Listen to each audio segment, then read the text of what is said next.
네, 반갑습니다. 오늘은 그 사회 정의론 파트에서 여러분 중요하게 이제 다뤄지는 뭐 롤스나 노지, 그다음 마르크스의 입장을 이 학습지를 보면서 오늘 좀 정리를 다시 한번 하도록 하겠습니다. 자, 우선 이제 롤스부터 보면요, 롤스는 공정으로서의 정의다. 또는 이 롤스에게 이제 핵심이라고 하는 것은 정의의 원칙에 따라서 정의의 원칙에 따라 분배되는 것이 정의롭다. 이게 이제 롤스의 입장이다라고 보면 되겠고요. 그 다음에 여러분 여기 보면은 그 학습지를 잘 읽어보면 뭐 여러분 다 이해될 거라 보는데 이 롤스에게 사회라고 하는 것이 상호 이익을 위한 협동체인데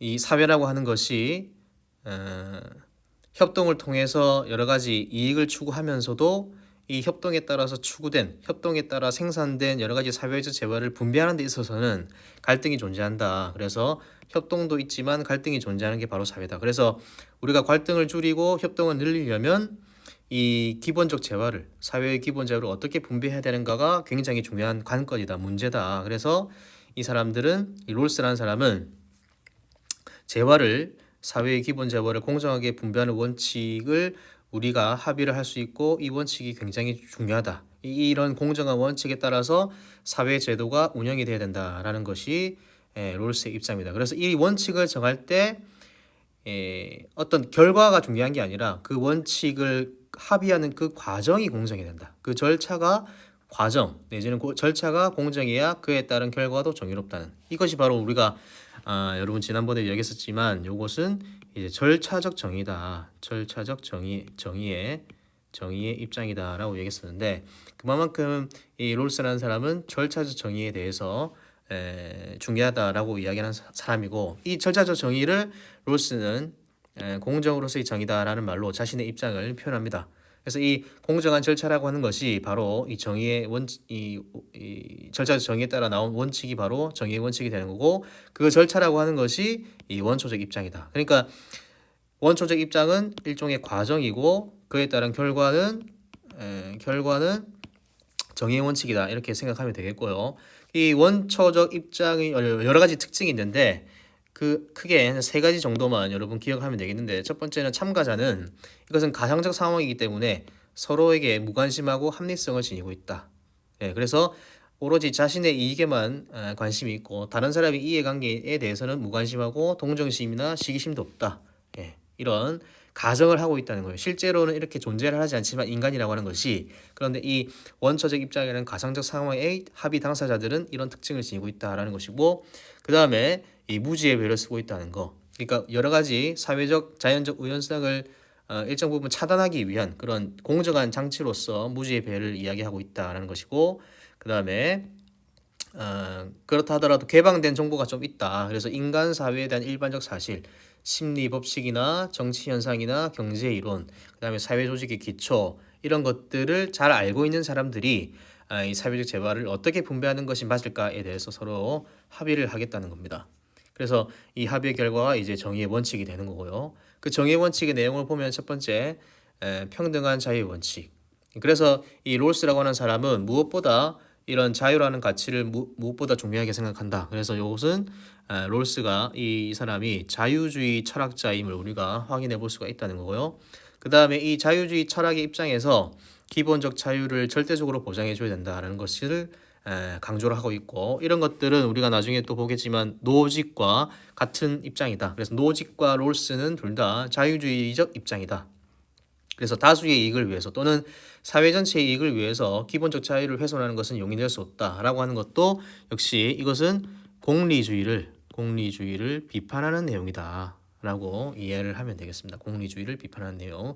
그래서 롤스, 노직은 둘 다 자유주의 입장에서 공리주의적 어떤 분배적 정의, 분배 이론, 이런 것들을 비판한다라고 보면 되겠고요. 그 다음에 두 번째는 이 제2원칙은 사회적 불평등과 관련되는 거죠. 그 불평등을 우리가 허용하기 위해서는 첫 번째 차등의 원칙, 두 번째 기회균등의 원칙이 충족이 돼야 된다라는 것이고, 여기서 이제 무엇보다 중요한 것이 기회균등의 원칙보다는 차등의 원칙이 이 롤스의 어떤 독창성이다. 롤스가 우리가 이 많은 사람들이 주목하는 이유는 이렇게 창의적으로 고안한 차등의 원칙에 있는데, 이 차등의 원칙의 의의를 보면은 차등의 원칙은 모든 불평등이 모든 사람의 이익을 가져올 때만 이 불평등을 우리가 인정할 수 있다. 그러니까 어떤 특정 계층이나 특정 사람에게만 이익은 많이 돌아가고 나머지 사람들에게는 이익이 보장되지 않으면 그러한 불평등은 우리가 받아들일 수가 없다, 이런 얘기입니다. 그래서 모든 사람의 그 사람이 어떤 사회적 지위가 어떠하든 간에 상층이든 중층이든 하층이 되었든 간에 이런 사람들의 이 개선이 반드시 있어야만 이런 불평등을 우리가 받아들일 수 있다. 그래서 이것은 다르게 표현하면은 최소 소외자에게 최대 이익을 보장하도록 이루어져야 된다. 불평등을 우리가 허용하려면 가장 혜택을 보지 못하는 이 최소 소외자들에게 최대 이익을 보장하는 것이 훨씬 더 바람직한 불평등이다. 또 정의로운 불평등이다라고 이야기할 수 있겠고요. 차등의 원칙의 의의를 보면은 자연적 사회적 우연성에 따른 사회적 불평등을 우리가 허용하려면, 이게 항상 잘못된 것이 아니라 우리가 이걸 인정하려면 이런 혜택을 보지 못한 사람, 우연성의 혜택을 보지 못한 사람의 이익을 어느 정도는 개선시켜 줘야 된다. 그래서 좀 더 나은 여건에 있는 사람들, 여기서 좀 더 나은 여건에 있는 사람들이라는 얘기는 우연성의 혜택을 많이 본 사람들 말하는 거겠죠. 이런 사람들의 이익의 개선이 불리한 여건에 처해 있는 사람, 이것이 대표적으로 최소 수혜자가 되겠죠. 이런 사람들의 삶의 질과 인생 전망을 개선할 수 있어야 이런 사람들의 이익 개선이 우리가 다 받아들일 수 있다. 이런 불평등 우리가 받아들일 수 있다. 그래서 이것은 롤스의 사회적 약자를 위한 적극적인 재분배 또는 사회적 약자를 위한 배려를 굉장히 강조했다라고 이해를 할 수가 있습니다. 배려를 이 사람이 강조했다는 거. 그래서 이 사람은 각 개인이 지닌 타고난 재능이나 능력을 사회의 공동 자산으로 간주하자. 이 굉장히 중요한 입장이라고 얘기했었죠. 우리가 보통 흔히 이야기할 때 각 개인이 지닌 타고난 재능이나 능력은 자기 자신의 것이라고 우리가 많이들 이야기하지만, 롤스는 이것을 자기 자신의 것이기도 하지만 우리 모두의 공동 자산으로 여겨서 이로 인해 얻은 소득을 그러한 우연성의 혜택을 보지 못한 사람들의 이익이 도움이 되는 한에서만 정당하도록 사용되어져야 된다. 그래서 여러분 여기도 보면 알겠지만 소득과 부의 분배가 우연성에 의해서 결정되어서는 안 된다. 타고난 재능에 따라서도 결정되는 것은 부정의하다. 모든 것이 다 어떤 그 재능에 따라서 또는 우연성에 따라서 결정되는 것은 바람직하지 않다라는 것이고, 이런 우연성의 혜택으로 그 행운으로 이익을 얻는 것이 정당화될 수 있을 때는 최소 수혜자의 상황을 개선시켜주는 전제하에서만 가능하다. 그게 롤스 입장입니다. 그 다음에 여러분 여기도 중요하죠. 평등한 사회 원칙, 기회균등의 원칙, 차등의 원칙의 순으로 서열이 매겨져 있다. 그러니까 가장 중요한 원칙은 이거고요. 그 다음은 이거, 그 다음은 이겁니다. 그러니까 최소 수혜자의 이익을 최대한 보장해 준답시고 모든 사람들의 어떤 자유라든지 또는 기회라든지 이런 것들을 박탈하면 안 된다. 예를 들어서 서울대를 입학할 수 있는 기회를 형편이 어려운 고등학생들에게만 기회를 주는 것은 아예 바람직하지 않은 거죠. 모든 사람들에게 개방을 해줘야 되는데, 기회균등이나 그다음에 모든 사람들이 어떤 자유가 있잖아요. 자유를 훼손시키면서까지 최소 수혜자에 대한 어떤 이익을 보장하는 것은 말이 되지 않는다라는 것을 이해를 하면 되겠습니다. 그 다음 노직인데, 이 노직은 소유 권리를 보시면은 모든 개인은 자기 자신을 소유할 수 있는 권리가 있다. 그래서 자신의 생명과 자유, 그 다음에 소유물, 이게 재산권이 되겠죠. 그러니까 생명과 자유, 재산에 대한 권리가 절대적이다. 그래서 이것은 무엇보다 소중한 가치다. 그래서 이 소유 권리에서 노직이 어떤 자유주의적 철학의 입장, 이런 것들을 여실히 볼 수가 있겠고요. 그래서 여기도 이제 롤스와 마찬가지로 권리를 침해하는 타인이나 국가는 용인될 수 없고 사회 전체의 이익을 위한 개인의 권리 침해도 용인될 수 없다. 이것도 역시 롤스와 마찬가지 주장을 하고 있습니다. 이게 중요한 포인트가 되는 거죠. 그 다음에 노직의 소유 권리론. 이 소유 권리론의 핵심은 뭐냐? 첫 번째는 비정형적 정의 원리다. 그래서 형태가 정해져 있지 않다. 그러니까 형태가 정해져 있는 정형적 분배 원리를 반대하고 있다. 이게 핵심이 되겠습니다. 그래서 각자에게 그의 몫을 X에 따라 분배하는 것은 바람직하지 않다라는 것이에요. 그러니까 여기도 보면은 정형적 분배 원리는 각자에게 그의 몫을 x에 따라 준다는 명확한 분배 원칙을 제시하는 입장이죠. 그래서 여기에 보면은 이 x에 들어갈 내용이 아리스토텔레스는 각자에게 그의 몫을 각자의 가치에 따라 준다. 또는 공리주의는 각자에게 그의 몫을 유용성의 원리에 따라 준다. 또는 롤스는 각자의 그의 몫을 정의 원칙에 따라 준다라고 하는 명확한 분배 원칙을 제시하는데 이런 것들은 어, 어, 주는 사람보다는 받는 사람에게 초점이 맞춰져 있어서 재분배를 항상 동반할 수밖에 없는 논리적으로 재분배를 항상 동반할 수밖에 없다. 따라서 이 재분배라고 하는 것은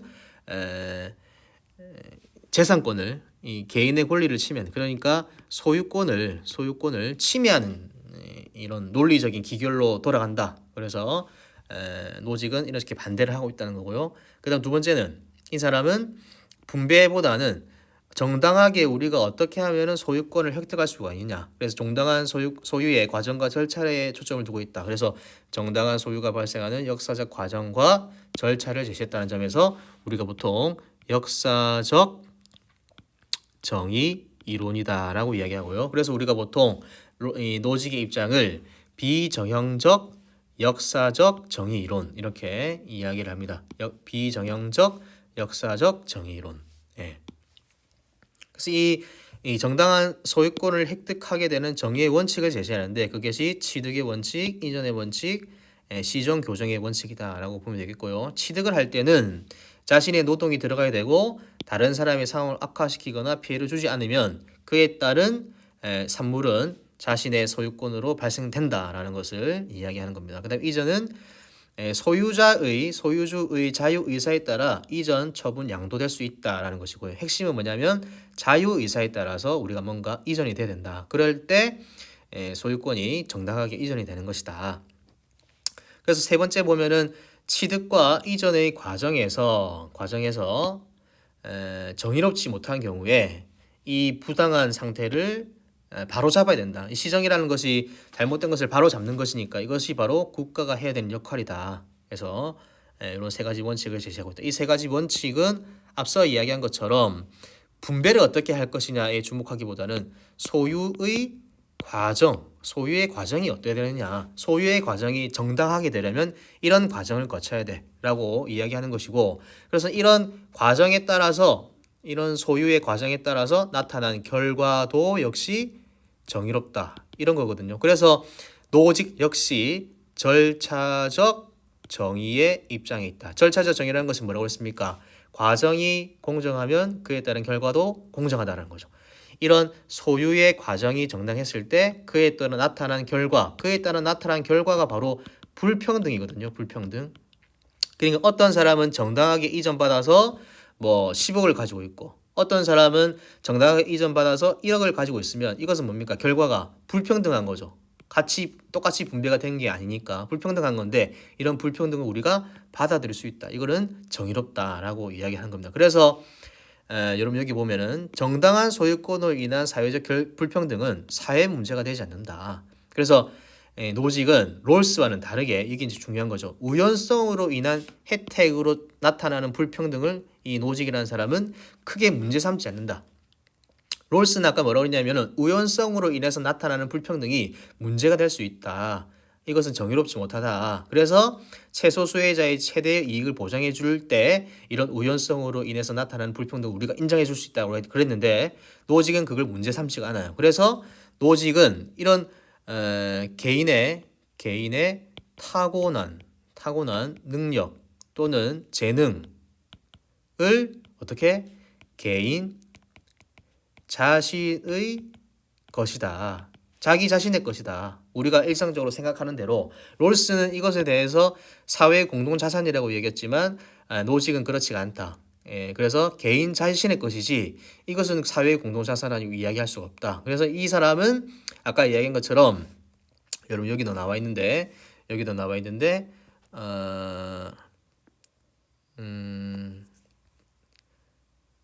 나와 있죠. 불평등을 해결하기 위한 강제적인 과세나 소득 재분배는 부정의하다. 소유 권리를 침해하는 것이니까. 그래서 이러한 과세는 강제 노동과 부분적으로 노예가 되는 것을 우리한테 강제하고 있다. 이건 잘못됐다라고 주장하는 사람입니다. 그러니까 롤스와의 차이점 뭔지 알겠죠? 이 사회적 불평등을 바라보는 입장이 다른 거죠.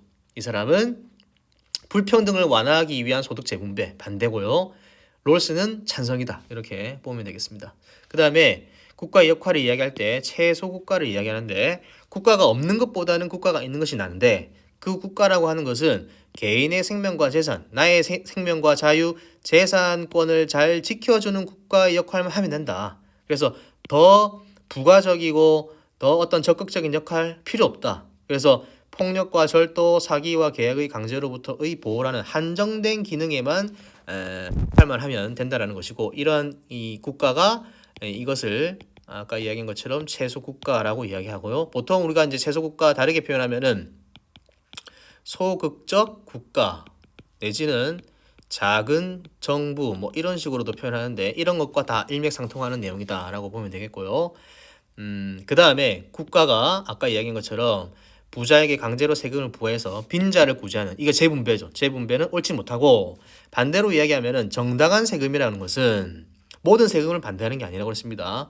정당한 세금이라고 하는 것은 개인의 소유권, 그러니까 개인의 자유, 생명, 소유권을 보호하기 위해서 필요한 돈도 있겠죠. 그걸 운영할 때 필요한 돈은 그 세금은 내가 인정하겠다. 그것은 내가 내 생명을, 내 재산을 지키기 위해서 내는 세금이기 때문에 이것은 강제되는 것이 아니라 오히려 나한테 도움이 되는 거겠죠. 그러니까 그런 세금은 내가 인정하지만 가난한 사람들을 위해서 재분배를 하는 그런 세금은 내가 낼 수가 없다. 그건 부당하다라고 이야기하는 사람입니다.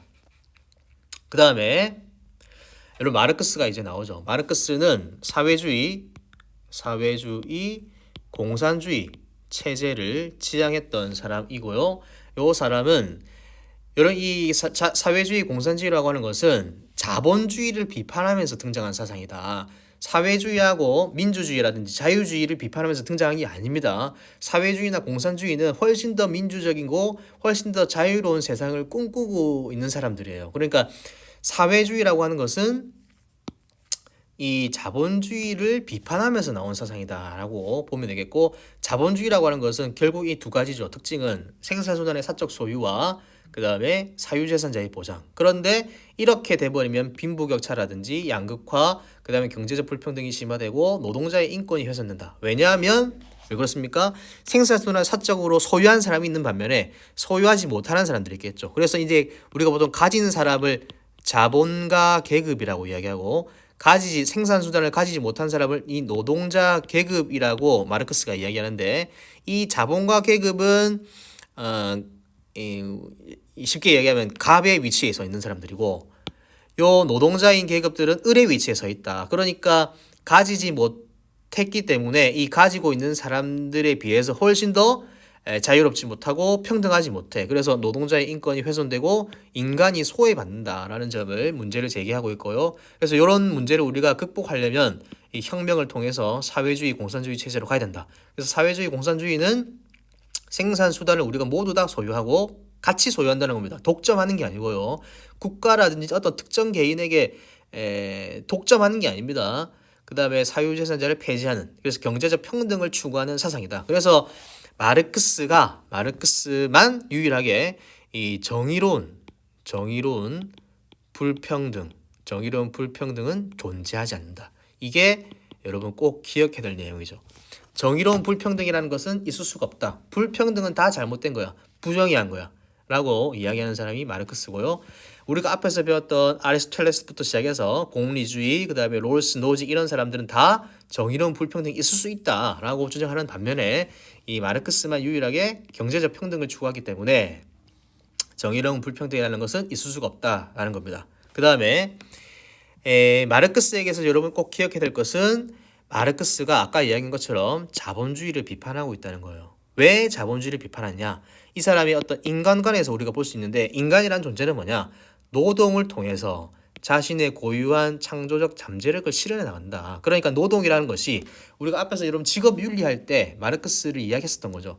마르크스는 우리가 노동하는 존재야. 인간이란 노동하는 존재인데 노동을 통해서 자기가 하고 싶은 일을 하면서 자신의 잠재력, 자아 실현을 해 나가는 존재다. 그러니까 노동이라는 것이 단순히 생계 유지, 생계 유지는 당연한 거죠. 생계 먹고 살아야 되는 문제가 당연히 있지만 그것보다 더 나아가서 자아 실현을 해야 되는 그런 가치가 있는 일이라는 거예요. 노동이라는 것은. 그러니까 생계 유지 플러스 자아 실현인데 이렇게 자아 실현, 그러니까 내가 꿈을 실현시켜 나가야 되는데 이런 자본주의 체제 하에서의 노동이라고 하는 것은 자아 실현이 불가능하다. 그걸 이제 비판했다는 겁니다.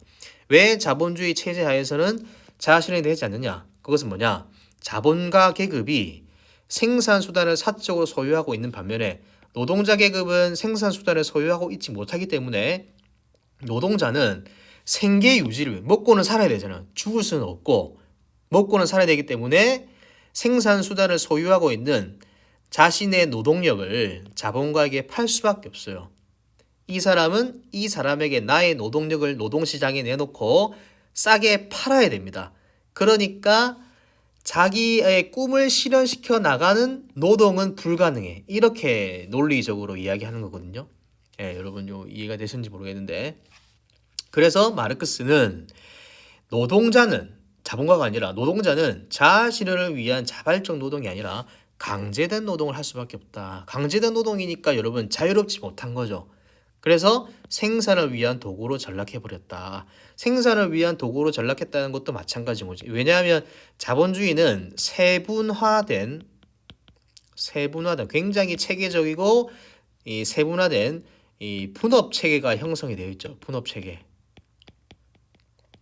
무슨 말이냐면 여러분 이 자본주의 체제의 가장 큰 또 특징이 뭐냐면 분업 체계가 굉장히 세분화되어 있습니다. 그러니까 어떤 생산성을 높이기 위해서 다양하게 분업이 형성되어 있는데 그래서 이 노동자들은 고용된 사람들은 똑같은 일을 하루에 정해진 시간만큼 계속 똑같은 일을 반복하고 있는 거죠.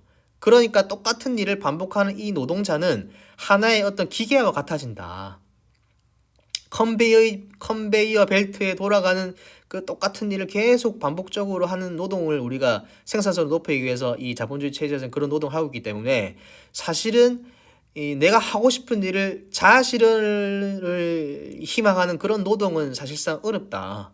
예, 여러분 생각해 보시면은 뭐 똑같은 일을 계속 반복적으로 하는 어떤 생산직 이런 노동자들을 생각해 보면은 이런 똑같은 일을 하면서 내가 진짜 하고 싶은 일을 하면서 꿈을 이룬다. 그건 사실상 거의 불가능하다라고 마르크스는 생각하고 있는 거죠. 그래서 소외가 된다라는 것이고요.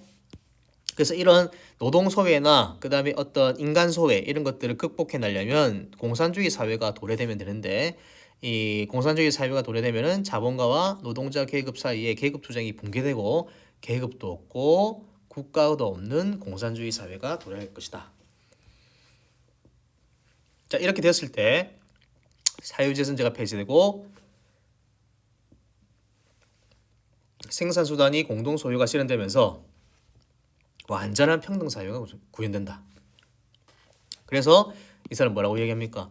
분업체계와 획일화되고 표준화된 자본주의 방식의 노동에서 벗어나서 자신이 하고 싶은 일을 하면서 자아실현을 할 수 있는 노동이 가능해진다. 그래서 모든 사람이 더 자유롭고 평등한 그런 사회가 될 것이고 이런 공산주의 사회에서 분배가 어떻게 이루어지느냐 여기 이제 핵심이죠.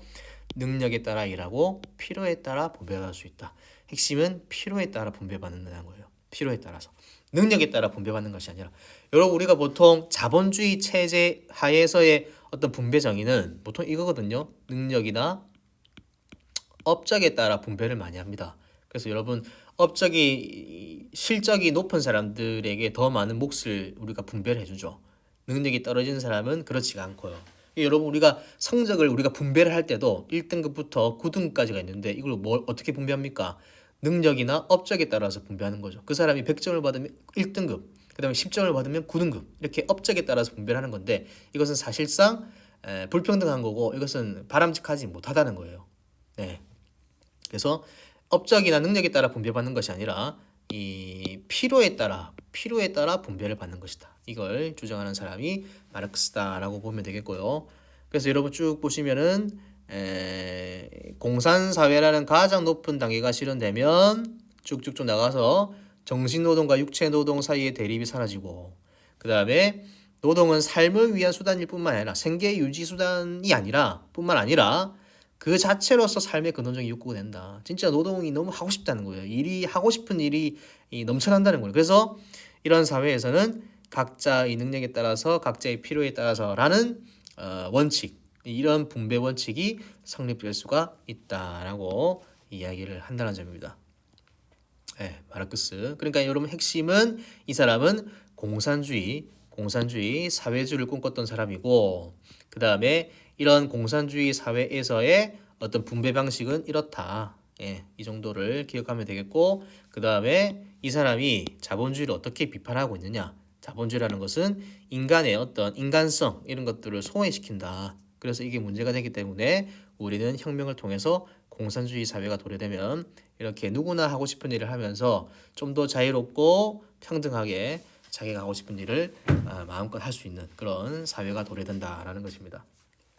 그래서 여러분 우리가 시험 문제를 보면은 이 롤스와 그 다음에 노직, 그 다음에 마르크스 이렇게 이 세 사람의 입장이 서로 완전 다르기 때문에 이런 세 사람의 입장이 어떻게 우리가 이해를 이제 전체적으로 어떻게 여러분 체계적으로 이해할 것인지가 관건이고요.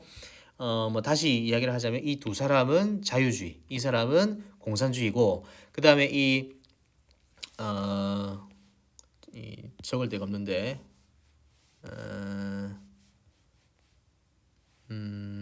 자 여기다가 적어보면요, 이 우리가 자유라고 하는 가치가 있고요, 그 다음에 평등이라고 하는 가치가 있을 때 이 자유를 평등이라는 가치보다는 자유라는 가치를 훨씬 더 주목하고 강조하고 있는 사람이 이 노직이고, 그 다음에 상대적으로 봤을 때 자유보다는 평등을 더 이제 강조하는 사람이 이 마르크스고, 그 다음에 자유와 평등의 조화를 꿈꾸고 있는 사람이 롤스다. 이런 식으로 이해를 하시면 되겠고, 그래서 이 롤스라는 사람은 이런 자유주의적인 측면도 있고, 그 다음에 마르크스에게 이 사람이 일정 부분 영향을 받았기 때문에 평등이라는 이 가치에 대해서 굉장히 주목하고 있는 사람이다. 그래서 우리가 보통 롤스를 자유와 평등의 조화를 지향하고 있다. 이렇게 이야기하고요.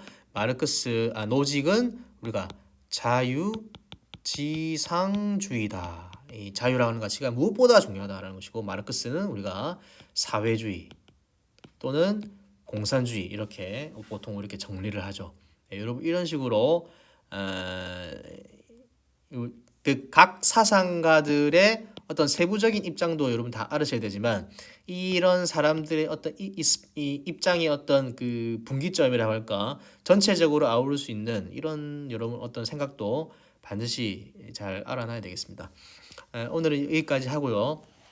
다음 시간에는 이 말처하고 그 다음에 소수자 우대 정책, 이제 시험 모의 마지막이죠. 요거는 내일 수업을 하도록 하겠습니다.